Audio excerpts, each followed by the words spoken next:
Hi mga kabengbeng! Ayan, nandito na naman po ang kabengbeng abi ninyo sa firing range. Ayan, medyo maganda ang ating weather ngayon. Maganda, hindi ganun kainit.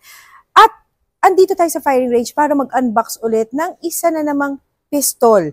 Ang pistol na to ay galing sa Sarcellmas. Okay? Ito ang Sarcellmas B6CS. So tara, samahan nyo ako. I-unbox na natin to. Ayan, ito yung lagayan niya. Hard case na yung kasama niya sa nalagayan nung pinaka-unit ninyo. Tapos sa loob, may kasama siyang dalawang 13 rounds na magazine. Meron siyang kasama rin na gun oil. Meron na siyang kasamang cleaning kit. Okay? Yung cleaning kit, ayan, hindi na malalaglag kasi nakalabas na talaga siya. So, ayan, meron din siyang kasamang manual nung unit. So, tara, samahan nyo ko at eto na.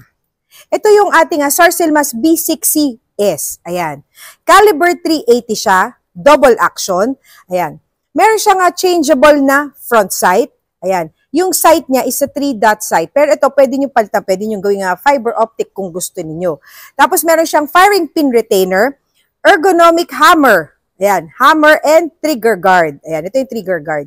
Tapos, ito yung Turkey's first domestic compact polymer pistol. Ayan. Kasi smaller ang size niya at easy to carry. Actually, compact size siya eh. Compact size siya. So, meron din siya ditong serrations for easy gripping natin sa pagkakasa.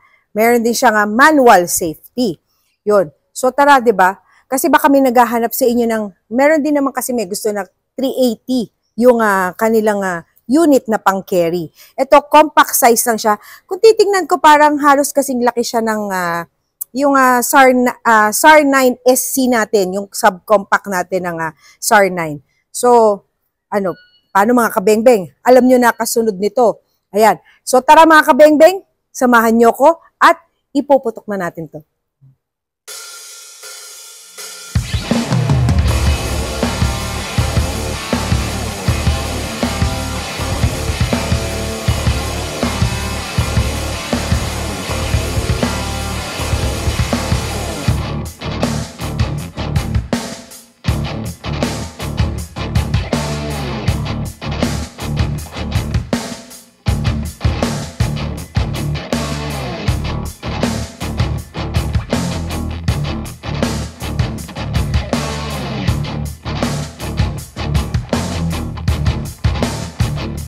So, ito na mga kabengbeng, testingin na natin itong B6CS ng Sarcellmas, caliber 380.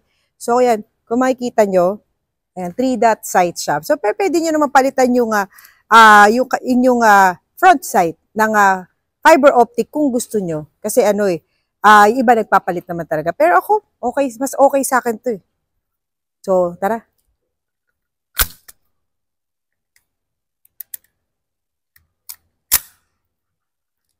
Firing.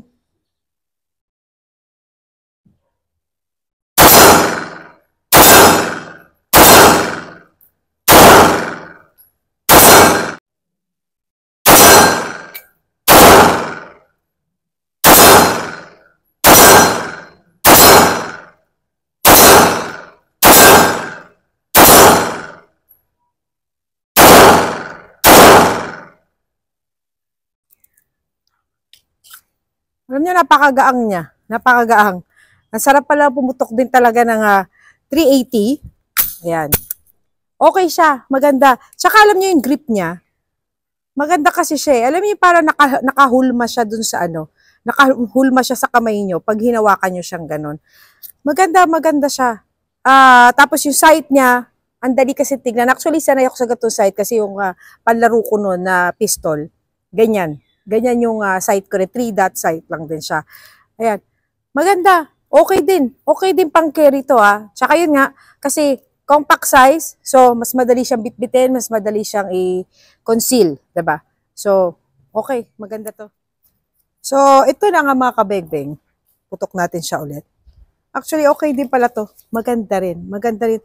Diba? Actually, ang Sarcellmas talaga ng mga pistol, iba rin talaga eh. Maganda.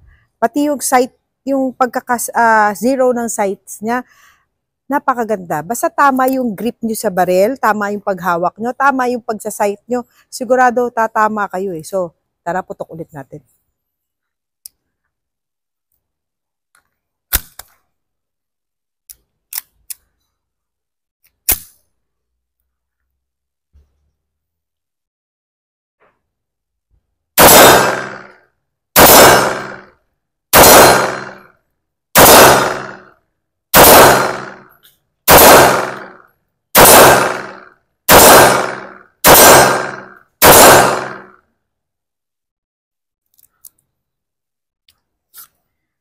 I'm shooting from ay 18 meters ulit.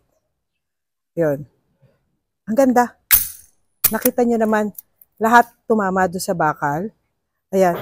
So, ang liit lang niya pero swabing-swabe. Ang sarap niyang iputok. Lahat. So, okay. Tsaka magaang. Magaang siya. So, okay na okay to.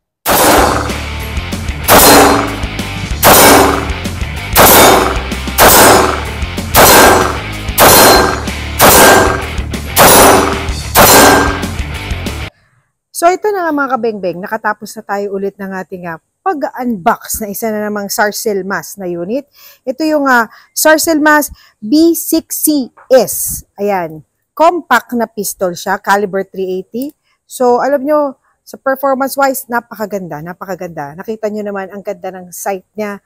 Pag tama yung grip mo, tama lahat ng pagsasight mo, sigurado tatama ka. Ang ganda ng handling, ang ganda ng grip. Sukat na sukat sa kamay. Parang humuhulma sa kamay mo. Tapos, ano siya, dahil nga compact siya, mas madali siya i-conceal. Tapos ano rin siya, madaling, kumbaga maganda siyang pang-carry rin. So yan, sa mga naghahanap ng 380 na pang-carry, so tingnan nyo naman to at i-compare nyo rin sa ibang mga 380 na models na compact na pang-carry. Itong Sarcel Mas B6CS. So yun mga kabengbeng, thank you po sa lahat ng nanood at sumama nitong video natin ngayon. Sa mga nanonood po ngayon na hindi pa po nakafollow sa aking page, please do like and follow Kabengbeng Abi Facebook page. At meron din po akong YouTube channel, ang Kabengbeng Abi. At don't forget to like and follow Espineli Trading Facebook page. At meron din po silang YouTube channel, ang Espineli TV. So, paano mga kabengbeng? Abangan nyo pa po ang mga susunod pa nating mga unboxing videos. Medyo exciting kasi alam ko may mga bago tayong i-unbox. Hintay-hintay lang tayo. So, abangan nyo mga kabengbeng. So, kita-kits ulit. Bye-bye!